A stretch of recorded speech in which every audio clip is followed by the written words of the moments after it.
Okay, so continuing our conversation about the cranial meninges, now we can talk about the spaces, real and potential, or physiological and potential.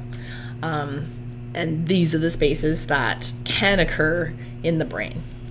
So potential spaces are not there normally. And the potential spaces that blood can leak into in the brain to increase cranial pressure are epidural, above the dura, superficial to it, and subdural, below the dura, or deep to it. And these are both potential spaces in that they're not there in health. They're created by pressurized blood in trauma or after trauma. The subarachnoid space is normally present, so it's a physiological space, and it is normally, of course, CSF filled.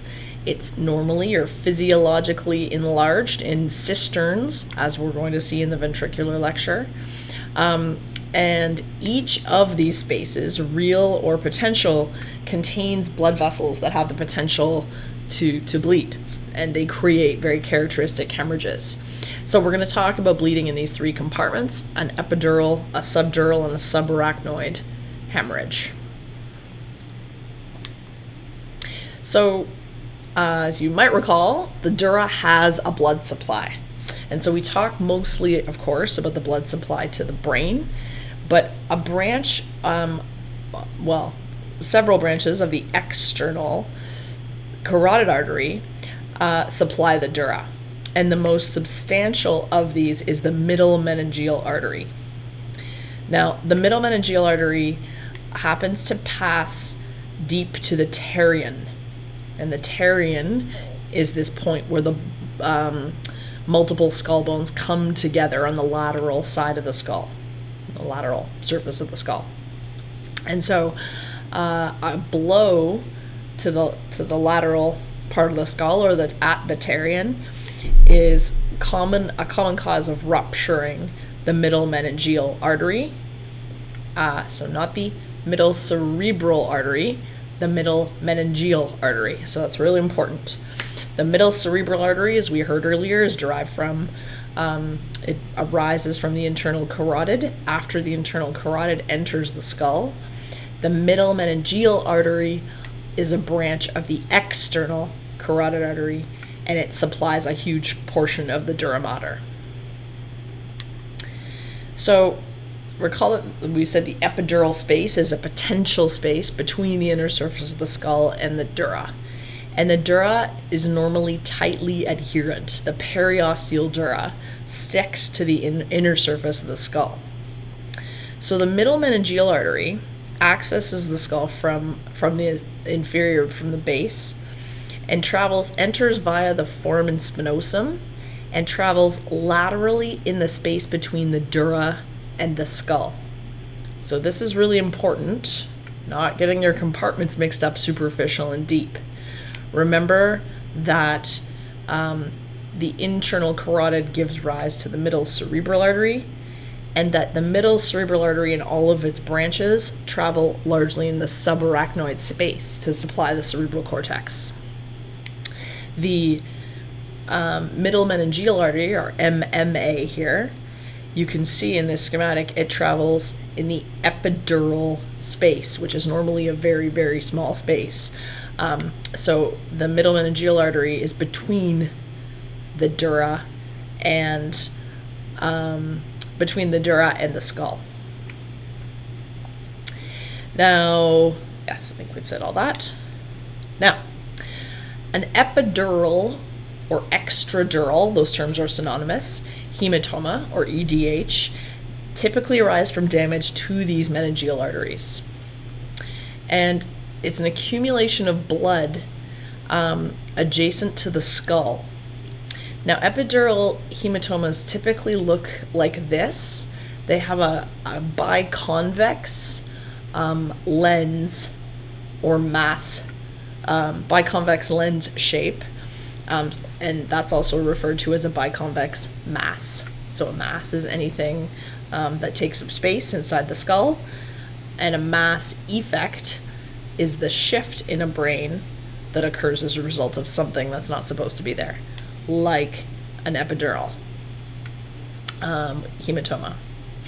It's very common in the temporal region, as we've just said. And so this is a very common scenario here in the left lateral, left temporal lobe. And you can see that it appears as a hyperdense biconvex mass on CT. Now, the characteristic presentation of an epidural hematoma is a lucid interval. So there's some event that involves head trauma, a car crash, or falling off a bicycle or something, hitting the head with a baseball, and people say, I'm fine, they're walking around. And then, so there's a delay of perhaps several hours before neurological symptoms develop. And that is due, neurological symptoms are due to the increase in size of the epidural hematoma that finally compresses the brain to produce symptoms. Now, I just want to speak to this point. The arterial bleeding tends to be constrained in an epidural hematoma by the sutures of the skull. And so this type of bleed does not spread typically beyond a single skull bone. So it doesn't tend to spread laterally around the skull. It tends to punch medially into the brain. And that's why the symptoms can be so severe. If you look at this is a movie about a epidural hematoma. I won't play it for you now. The beginning shows you some imaging characteristic of a case of an hematoma. And then as the movie progresses, it shows you an emergent evacuation of an epidural hematoma. First by drilling a burr hole to relieve pressure off the brain, and then by removing a piece of the skull in a craniectomy. But you can see that they're not messing around. So they're in a rush, right? It's not neat and careful neurosurgery. It's get in and remove the bleed, reduce the pressure surgery. Now, as I said on the previous slide, anything abnormal that occupies volume in the cranial vault functions as a mass. So it can be a hemorrhage, as we just saw. It can also be a tumor or an abscess or fluid of any kind, which is edema, or hydrocephalus, which is specifically a buildup of CSF in the ventricular system. Now, intracranial masses, like this epidural hematoma, can cause symptoms and signs via multiple mechanisms. So first, they can directly squish or destroy the sections of brain that they're directly adjacent to. They can increase intracranial pressure, compromising sort of a brain function at the global level and blood flow to the brain at the global level. And they can also displace structures so severely that the structures in the brain shift from one compartment to another. And that shift is called herniation. So herniation is defined as something being in the wrong place, right? And that's, about this, if you have a hernia, it might be a loop of intestine, for example, that pops out of another anatomical gap in the body. A mass effect, as I alluded to earlier, is any distortion of normal brain geometry due to a mass. So we're going to look at mass effect now and how to recognize it in different types of brain section. So here's an example of a mass effect secondary to an epidural hematoma. And so this is in a little girl. She was in a car crash, and as the legend says, she was okay. And then a couple of hours later, she complained of headache and nausea, and she started to become lethargic. And this is the situation. So that's absolutely sort of stereotypically characteristic of an epidural hematoma. It's a delayed neurological presentation. You can see this is a CT. It's windowed for bone, and that just means it's the CT is set to highlight bone, and you can see the bony fracture right there in the temporal lobe. And over here, you can see the epidural hematoma, the blood gathering in that lens shape beneath the fracture site. A couple of things about this. So she here has a lateral mass effect, and that means the brain is being deflected away from this pressurized mass on the right. So there's a lateral mass effect shifted toward the left. You can see that the right lateral ventricle, the posterior horn, and the anterior horn are distorted and not the same size as the left. And that makes sense. The shift is generally lateral and toward the left. And then this will be evacuated, this hematoma, much like the one in this video back here. And that will relieve the pressure and the brain will shift back. And I think it says, yes, she made a full recovery. Now the brain is pretty good at compensating for small shifts in intracranial pressure. And so we're talking about a few pressure parameters here. So something that's crucial is cerebral perfusion pressure, right? Maintaining the perfusion of all these areas of the brain. And in this schematic, you've got intracranial pressure measured inside the skull on the y-axis, and intracranial mass volume. And this is not the mass of the whole brain, this is the mass as in the pathological mass, which in this case happens to be an epidural hematoma, although it could be anything, could be a tumor, for example. And on this graph, these little red dots are markers. Oh, pardon me, no, they're not. They're arterial, cerebral arteries, and they're cutting cross-section. And so they are not imaging markers, they are actual blood vessels. But you can see what happens to the diameter of those blood vessels as the mass size increases. When you lose the ability to compensate for that increasing mass size, you lose cerebral perfusion because the brain swells to the point where it takes up all the room in the cranial vault, crowding out the room for the vessels, and the brain is no longer perfused with blood.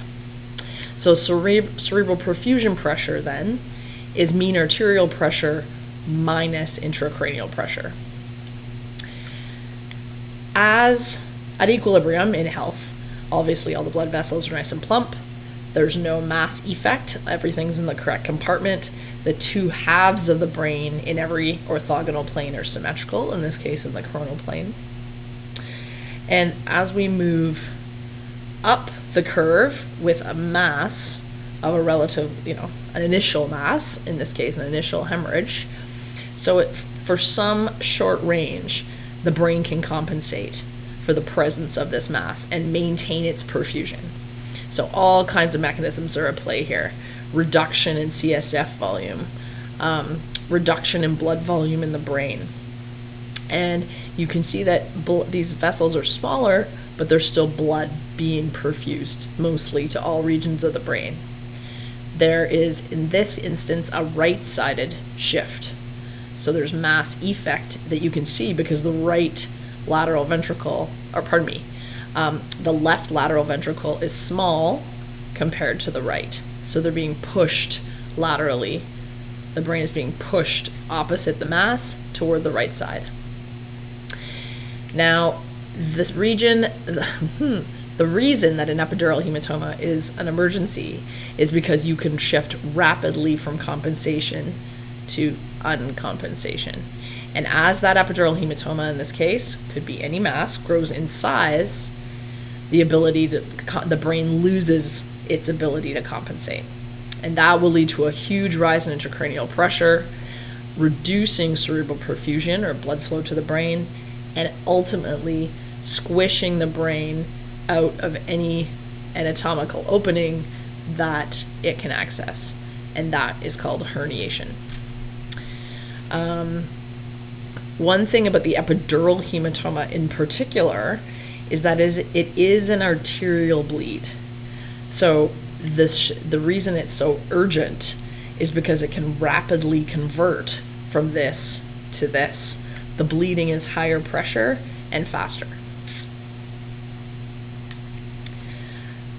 So herniation, this process of the brain getting squished out when compensation fails, the syndromes are described typically by what their anatomical result, but they also produce characteristic symptoms and signs. So you should know both. This is a good time for me to describe a symptom versus a sign. So a clinical sign is something you can see in a patient with your own eyes. A clinical symptom is something that the patient tells you. So just a reminder. And again, a reminder that we're using an epidural hematoma for all of these, but that herniation can, in theory, be produced by any mass.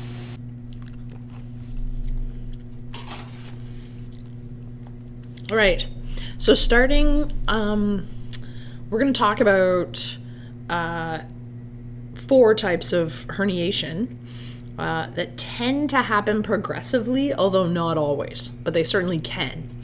And so there's some anatomical landmarks that are relevant to each. The anatomical landmarks we've talked about that I want you to think about are the false cerebri, the tentorial notch, and the foramen magnum. And those are sort of the critical openings in the brain, or at least in the case of the false cerebri, the landmarks with reference to which herniation is discovered. Described. Good. So we're going to talk about first, number 1 is subfalcine herniation under the falx cerebri. Number 2 is a central herniation, any downward or inferior movement in the brain. Number 3 is generally called a transtentorial herniation, movement of brain context from the supratentorial compartment into the infratentorial compartment via the tentorial notch. And the last option is often called a tonsillar herniation, and that's movement of brain contents inferiorly through the foramen magnum. Number 3 tends to give people the most trouble in terms of a definition. So the most general term is a transtentorial herniation. It is most often uncle. So it's most often, not UNCLE, the uncus is the medial portion of the temporal lobe. That's usually the first bit of brain to pass through the transtentorial notch, just because of its location in the medial temporal lobe. Okay, this is just another representation of those and which way things would move, in this case in response to this relatively superior epidural hematoma on the right side of the cerebral cortex. And so you would tend to have first perhaps a subfalcine, a mass effect shifting brain contents to the left, and then some downward movement, central herniation. If that were to progress, it could progress to a transtentorial herniation, tentorial herniation, and finally to a tonsillar herniation at the level of the foramen magnum. The tonsils of the cerebellum are the part that again, like the uncus, just because of their location, lead in a tonsillar herniation. And so you can see this is an anterior view of the cerebellum. The SM and I are the superior, middle, and inferior cerebellar peduncles, so the white matter bundles that attach the cerebellum to the brainstem. You can see most clearly the M is by far the largest, the middle cerebellar peduncle. And in lateral view, you can see the tonsils here in the anterior view, the T, and in lateral view, here's the T here at the caudal portion of the cerebellum. So you can see why the tonsil tends to get poked out through the foramen magnum first. So a subfalcine herniation is in response to a unilateral mass, and that will cause the cingulate gyrus and other brain structures, but cingulate gyrus is very medial. That's what's shown in number 1 here. It's the leading structure, and it will cause them to herniate under the false cerebri so that they end up moving from one side of the brain to the other. Initially, there's usually no clinical sign of this. So remember that case we saw of the little girl with the epidural hematoma. So she likely had some sulfosine herniation, and she had sort of general clinical signs: headache, dizziness, nausea. And those resolved quickly when her hematoma was evacuated and her brain was decompressed. What can happen is this subfalcine herniation can compress or occlude one or both ACAs. So you can actually end up with an ACA infarct in response to a herniation. And so this is kind of an interesting situation, because you've got the primary event being the epidural hematoma or another mass. That causes a subfalcine herniation. And then because those medial arteries are right there, one or both of them could be compressed, leading to an infarct in that territory. And you can see that here, how that happens. So the left, and in this case the right ACA, are both immediately parasagittal. And so when the you can see the corpus callosum in white here, and the cingulate gyrus is immediately superior and adjacent to the corpus callosum. So you can imagine that if it were to shift out of the screen towards you from the left hemisphere to the right side of the brain, it would compress and or drag this right anterior cerebral artery with it. And that could cause signs of an ACA stroke. Now the second sort of type of herniation is central herniation. And I say second in quotation marks because you could, in theory, have a pure central herniation, particularly if you had a mass that was relatively close to the midline.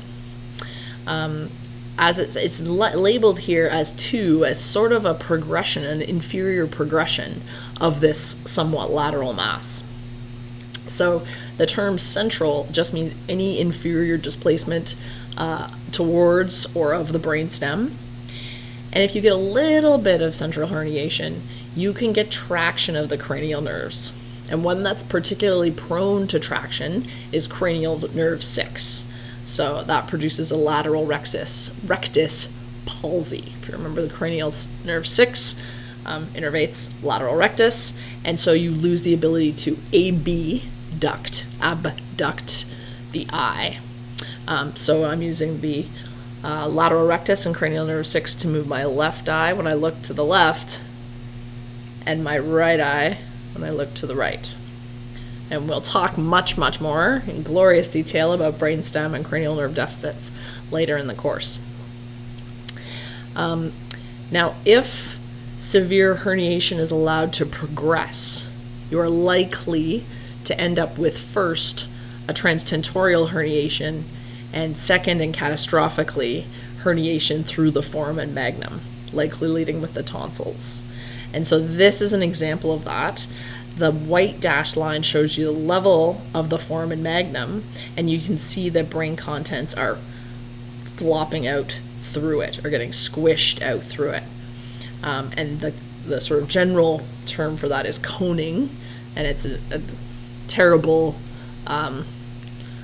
has a terrible prognosis. So it's kind of a catastrophic event when it happens quickly. And I'll explain more about that in just a minute.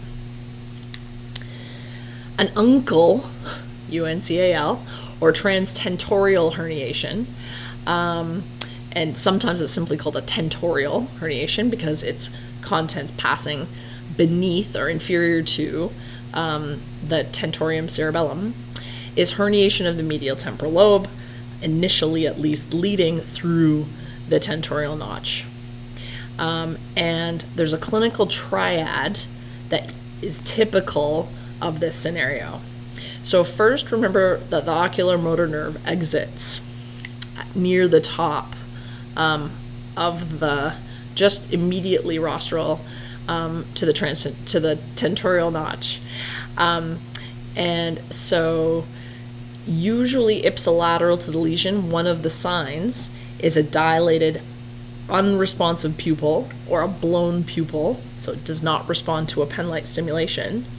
And as it progresses, you can get increasing impairment of eye movements.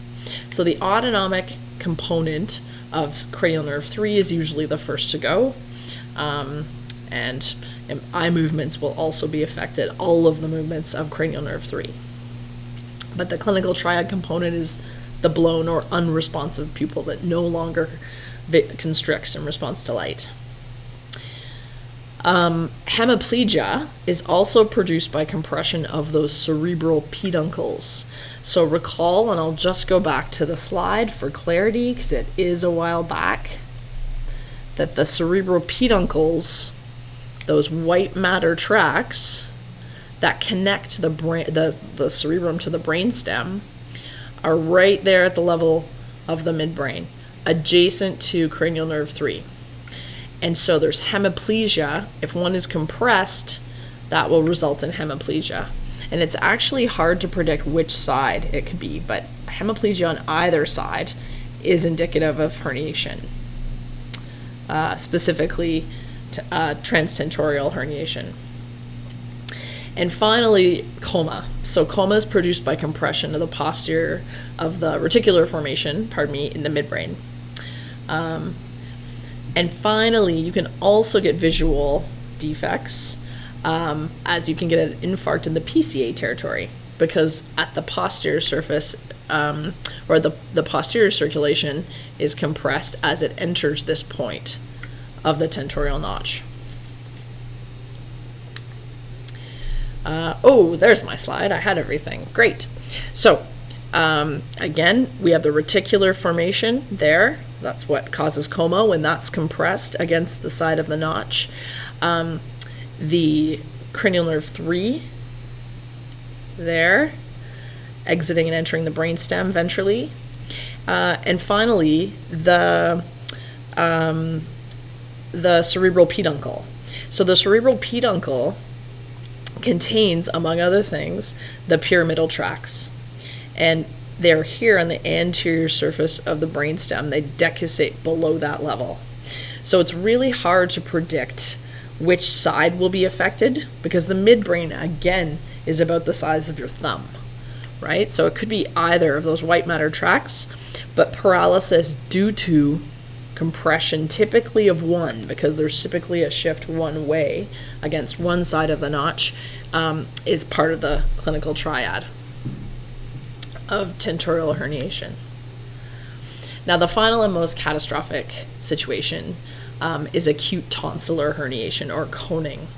So if all of these, particularly the central, is allowed to progress inferiorly, eventually the brain will take the path of least resistance, and that is popping out the foramen magnum at the base of the skull. So this is a catastrophic event because in the foramen magnum, you're compressing the medulla. And when you compress the medulla, you stop heart rate, blood pressure control, and or control of heart rate, control of blood pressure, and crucially, trigger respiratory arrest. And so acute coning typically results in death. This can happen developmentally. And when it happens developmentally, it's described as a Chiari malformation. So some of you may know someone with a Chiari malformation. And when this arises developmentally, it causes problems, but nothing like in the acute scenario of a